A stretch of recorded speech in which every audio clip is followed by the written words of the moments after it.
Coming up on Network Africa. More tributes pour in from the diaspora for the late former president of Nigeria, Muhammadu Buhari, as he is laid to rest in his hometown. Mayor of London, Sadiq Khan, makes his first ever visit to Nigeria and Africa to solidify business relations in the country. Plus, election preparations begin as voter registration surges in Cameroon and the Electoral Commission in Malawi pledges credible election.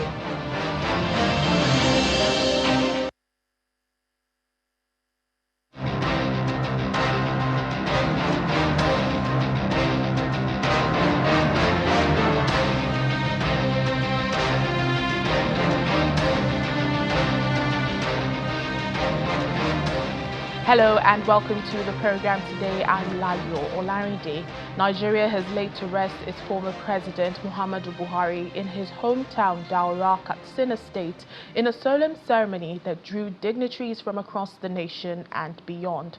President Bola Tinubu and Vice President Kashim Shettima led a list of dignitaries that include former Vice President Atiku Abubakar and Professor Yemi Osinbajo as well as state governors, members of the Federal Executive Council and a delegation from the Republic of Niger and Guinea-Bissau. Our correspondent Lanre Lasisi reports. The motorcade bearing the remains of former President Muhammadu Buhari leaves the Katsina airport en route to Daura, his hometown in Katsina State.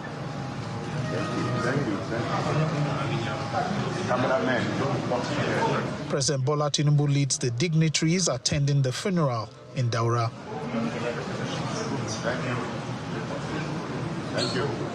Some dignitaries, including former Vice President Atiku Abubakar, former governors, and the chairman of the Dangote Group, Alhaji Aliko Dangote, had arrived earlier for the funeral rites.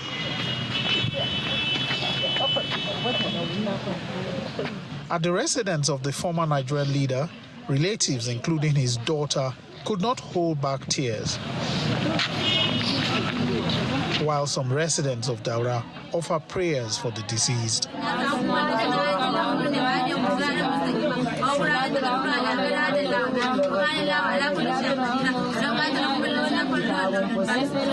Accompanied by some military officers, the remains of the former Commander-in-Chief of the Armed Forces makes its way to the prayer ground for the funeral prayers.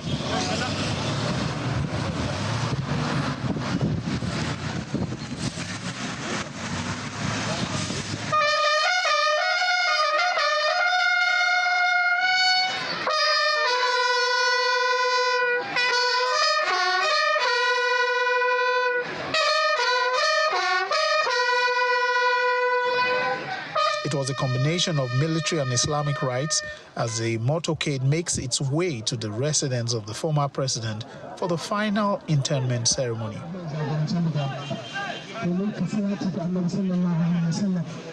Draped in the national colors, senior military chiefs bear the remains of the former Nigerian leader to the graveside.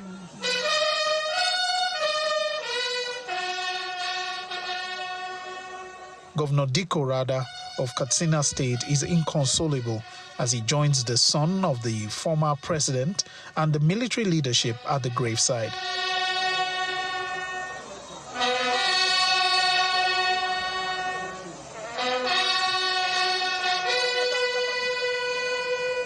The Chief of Defense Staff, General Christopher Musa, reads the citation of the former president.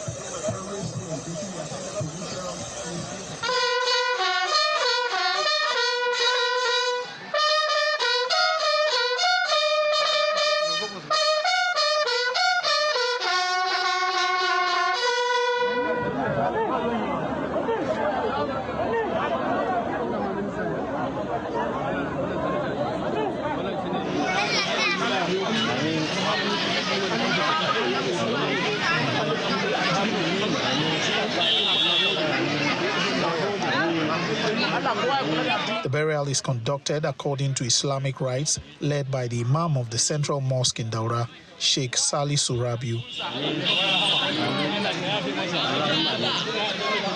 The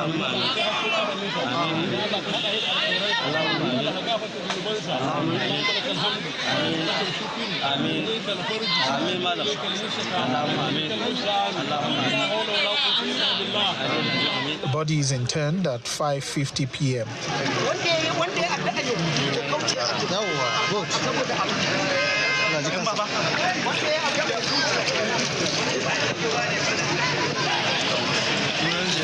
The interment is followed by a 21-gun salute, a symbol of honor from the nation's military.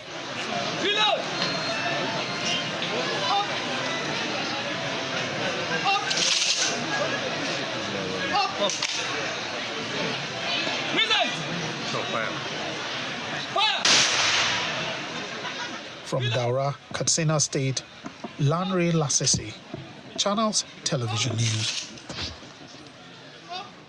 In South Africa, the Congress of Nigerian Students at the University of Johannesburg has described the former Nigerian President Muhammadu Buhari's presidency as one shaped by a unique blend of economic philosophies and policy approaches. The students lauded the two-time leader for his exemplary leadership of the country. Meanwhile, the acting Nigerian ambassador to South Africa, Alexander Ajayi, says Buhari's leadership was defined by a strong commitment to policy continuity and the refinement of existing economic frameworks. Our South Africa correspondent, Innocent Samosa, has more.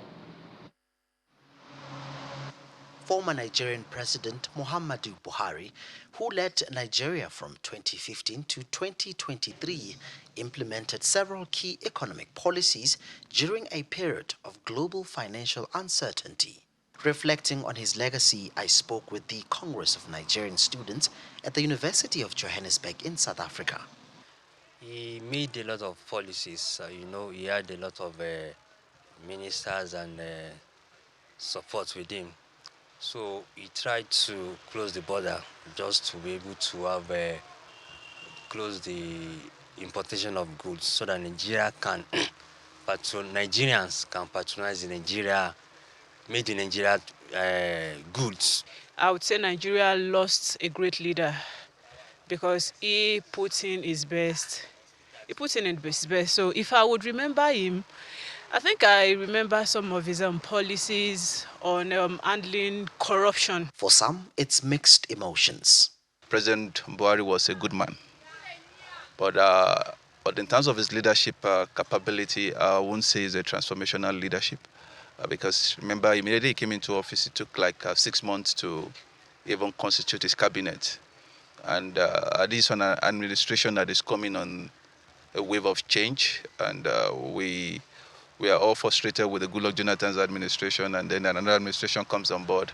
And with the 6 months, there is no cabinet, and all those things deteriorated the whole system. Meanwhile, at the Nigerian embassy in Pretoria, dignitaries continue to pay their final respects. Acting Nigerian ambassador to South Africa, Alexander Ajayi, describes Buhari as a steadfast champion of social investment. President Buhari is one of the few leaders that Nigeria benefited immensely from his services right from his youth. You understand? Because barely the age of 32, he was already a military governor, in the northeastern state then of today, of present-day Borno State. He was a military governor then, and he laid the foundation for that state to take off. And shortly after that, he was appointed the first minister of petroleum resources in the country. That was around 78. He was the one who actually, it was his admin when he was the minister that he created the Nigerian National Petroleum Corporation, our main oil company today. And he was the one who also was credited for building most of the refineries, in Kaduna, in Port Harcourt, in Warri, all the major economic hubs.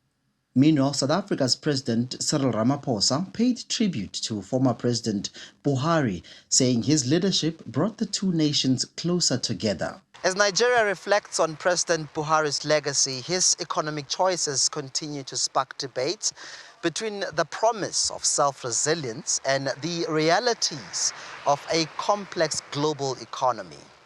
From Pretoria, South Africa, at the Nigerian Embassy, Innocent Samos, Channels Television News.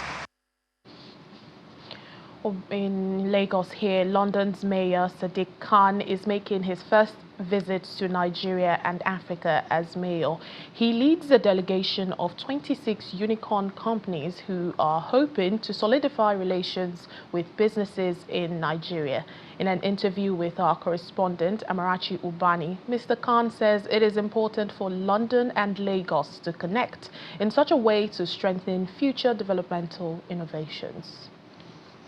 I speak with a huge source of pride. I'm immensely proud, but also, frankly speaking, surprised that I'm the first mayor of London to lead a trade delegation to any country in Africa. We're here in Lagos, of course, and it's really important for me to say at the outset, because I appreciate, Britain and Nigeria haven't always been equal partners, but we come here on this trade delegation with great businesses, not as patrons, not in a patronising way, but as partners.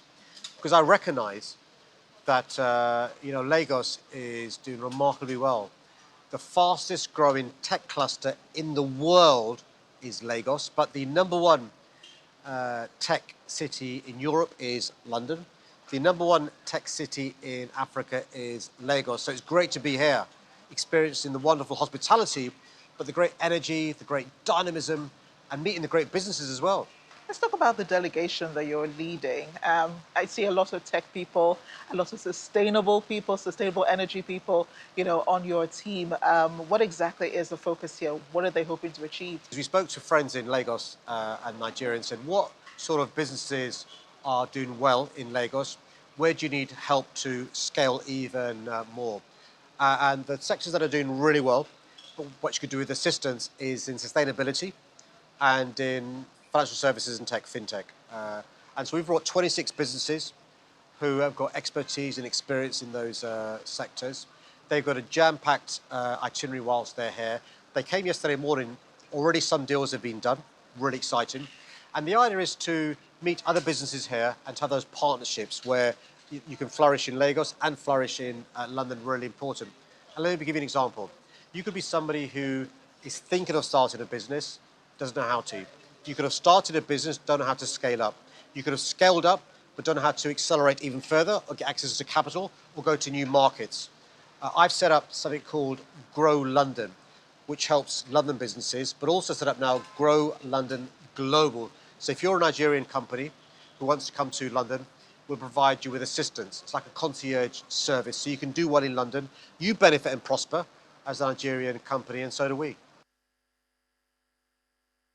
Well, this week has seen the visit of some of the UK's top politicians, one of them being the Deputy Mayor of London for Business and Growth, Howard Dorber. Mr. Dorber leads a tech-focused trade delegation to Lagos who hope to cut as many deals during the period of their visit. Our correspondent Amarachi Ubani reports. The back garden of the residence of the British Deputy High Commissioner Johnny Baxter comes alive with special guests, as it plays host to a very special delegation from London. Mr. Baxter is absent, tending to other official duties, like welcoming the Mayor of London, Sadiq Khan, but other members of the Deputy High Commission are playing host to the Deputy Mayor of London for Business and Growth, Howard Dorber, and his delegation, visiting Lagos for the first time. Country Director for Business and Trade at the High Commission, Mark Smithson, welcomes the visitors, emphasizing why Lagos was chosen for this auspicious occasion. According to Deal Room, Lagos is now the fastest growing tech ecosystem in the world for 2025. That makes this the perfect time to bring a UK tech delegation here. Lagos' strengths in financial services, professional expertise, and tech innovation align closely with the UK's industrial and trade strategies, reinforcing Nigeria's role as one of our most strategically important markets. The investment case for Nigeria is compelling, and the links to London are already very strong. The Deputy Mayor of London for Business and Growth shows he's well aware of the potentials of Lagos and its close comparison with London. London has between 200,000 and 500,000 Nigerian people with Nigerian passports, people who were born in Nigeria, people born second, third generation, or people who can trace their lineage back to Nigeria. And that means we would be one of the top 20 Nigerian cities in the world if we were a Nigerian city. And that's why London and Nigeria, London and Lagos feel so close. We really have a shared DNA and a shared spirit. London is one of the most entrepreneurial cities in the world, and Lagos is one of the most entrepreneurial cities in the world. And that's why I'm very proud that we've brought some of London's brightest and most exciting businesses with us. The Lagos State Government, represented by the Commissioner for Trade and Investment, Mrs. Folashade Ambrose Medebem, whets the investors' appetite with a laundry list of opportunities awaiting the London delegation. You've actually come to a state where there is a lot of structure, where there's a strategy that transcends administrations. We have the Lagos State Development Plan. We have the Themes Plus agenda, which I'm sure you're all very familiar with. We have a state that has in excess of almost 30 million residents, a majority of whom are very young, dynamic. And in Lagos State, we actually have and contribute more than 50% of non-oil revenue. And 90% of the manufacturing firms are actually domiciled here in Lagos State. We have creative enterprises, logistic giants. We have a thriving informal sector. Among the delegation are representatives of various tech and sustainability companies, all looking forward to participating in this short but unique opportunity in Lagos. Amarachi Ubani, Channel Television News. Let's take a break now on the program. Still to come. The United Nations releases $3 million support for South Sudanese refugees in Ethiopia. Please join us again. Breaking news.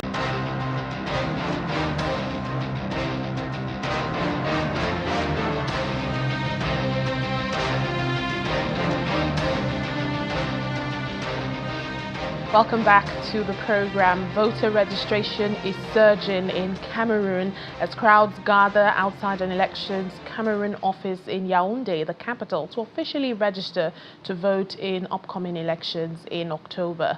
Locals queue outside the Elecam office to register to vote, collecting tickets even as the staff work to organize the process. There are internal tensions within the governing Cameroon People's Democratic Movement, CPDM party, and this is happening just months before Cameroon's presidential election. Citizens registering say they want change, saying things haven't been working out in the country. 92-year-old President Paul Biya is seeking an 8th term in office in the presidential elections that are expected to hold by October 12, 2025. Well, Malawi is also getting ready for its election. The country's Electoral Commission, MEC, has officially opened the campaign period for the general election in Lilongwe, calling on political parties to conduct reputable campaigns. The Electoral Commission chairperson, Annabel Matli-Manja, is urging parties to follow the Electoral Code of Conduct while also stressing the importance of not inciting violence among youth voters. The electoral campaign period is for 60 days and is to run from July 14 to September 14, offering party leaders an opportunity to present their vision to the electorate, with voters casting their ballots on September 16. We are reiterating our commitment to deliver free, fair, credible elections to the people of Malawi. We remain open to engagement and dialogue on the remaining activities. Talk about enough staple food. Talk about big stadiums in each provincial capital. Talk about reducing unemployment, reducing deficit in the balance. In all their forms are prohibited. And so what is prohibited is the giving out of handouts to the one who is giving, the one who is procuring. Like if people are asking a candidate to give them something, that's prohibited, but also those who are actually receiving.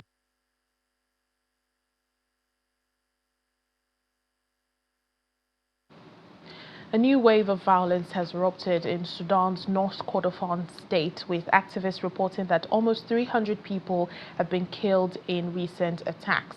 Sudanese human rights group, the Emergency Lawyers, say the paramilitary Rapid Support Forces (RSF) launched coordinated assaults on villages surrounding the city of Bara, which is currently under RSF control.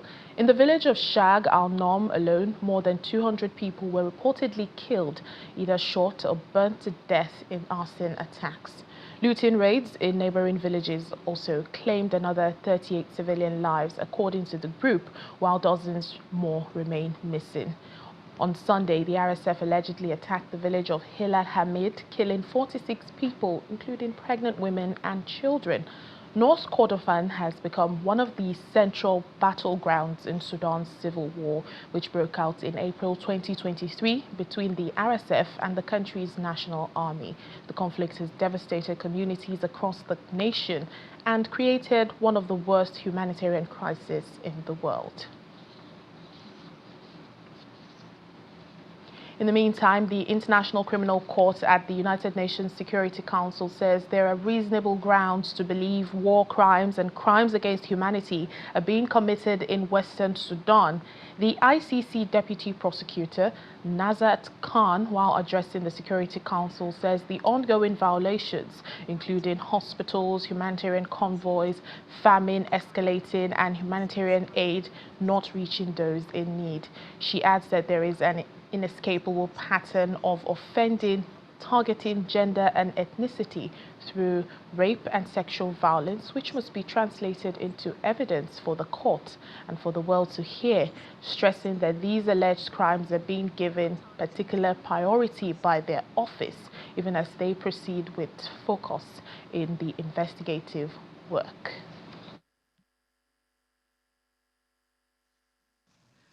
We come together at a time when it can seem difficult to find appropriate words to describe the depth of suffering in Darfur. The humanitarian position has reached an intolerable state. We have reasonable grounds to believe that war crimes and crimes against humanity have been and are continuing to be committed in Darfur. Drawing on the over 7,000 evidence items collected to date, the Office of the Prosecutor remains focused on delivering concrete landmarks so as to respond to the legitimate and impassioned calls for justice heard from victims and survivors. To those on the ground in Darfur now, to those who are inflicting unimaginable atrocities on its population, they may feel a sense of impunity at this moment, as Ali Kushayb may have felt in the past. But we are working intensively to ensure that the Ali Kushayb trial represents only the first of many in relation to this situation at the International Criminal Court. There is an inescapable pattern of offending, targeting gender and ethnicity through rape and sexual violence, which must be translated into evidence for the court and indeed the world to hear. These alleged crimes are being given particular priority by our office as we proceed with focus in our investigative work. To the office for their continued dedication to their mandate under exceptional challenging circumstances. We welcome the ongoing intensive activities with respect to the situation in Darfur reflected in the report, based on extensive testimonial, digital, and documentary evidence collected. The office has confirmed it has reasonable grounds to believe that war crimes and crimes against humanity have been and continue to be committed in Darfur. We remain steadfast in upholding the principles enshrined in the Rome Statute and defending the court's integrity against any threats or actions targeting the institution, its officials, or cooperating partners. Such actions are counterproductive to our shared goal of ensuring accountability for the most serious crimes, promoting the rule of law, and fostering lasting respect for international law, including human rights.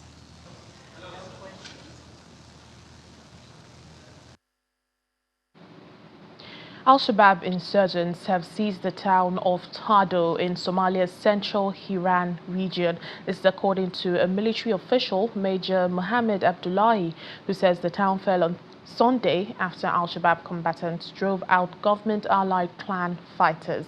Tado is a key crossroad between larger urban centers. Somali lawmaker Dahir Amin says at least 12,500 families have fled Tado and the nearby town of Mukokori, which Al-Shabaab captured last week. The group is said to have been advancing to other areas in the region with about 100 Somali soldiers deployed to reinforce the counterattack led by local clan fighters. Al-Shabaab insurgents have waged an insurgency in Somalia since 2007 in an attempt to overthrow the country's government. The Al-Qaeda-linked group seeks to establish its own rule based on a strict interpretation of Sharia law. Al-Shabaab's offensive in the Hiran region has escalated since early this year. The United Nations top emergency relief official has released $3 million to support South Sudanese refugees that are based in Ethiopia. And this is where thousands are struggling without access to basic services. At least 35,000 people fleeing violence in South Sudan have crossed into Ethiopia's Gambela region, where resources are already strained. The funding, drawn from the Central Emergency Response Fund, is expected to support both refugees and the communities that are hosting these refugees. Turning to Ethiopia, Tom Fletcher, Emergency Relief Coordinator, today allocated $3 million from the Central Emergency Response Fund to provide life-saving assistance to South Sudanese refugees arriving in the Gambela region in the western part of the country. At least 35,000 people fleeing escalating violence in South Sudan have crossed the border into Ethiopia's Gambela region. This influx is stretching already limited resources, and refugees face extremely difficult conditions without access to adequate food, shelter, and other basic services. The new funding from the Central Emergency Response Fund will support both refugees and the communities that are generously hosting them. It will also be prioritizing food, protection, shelter, clean water, sanitation, health, and other critical support for vulnerable groups, including women and children, who have yet to receive any assistance. And that's it on the program for today. Thank you for watching. I'm Layo Olarinde.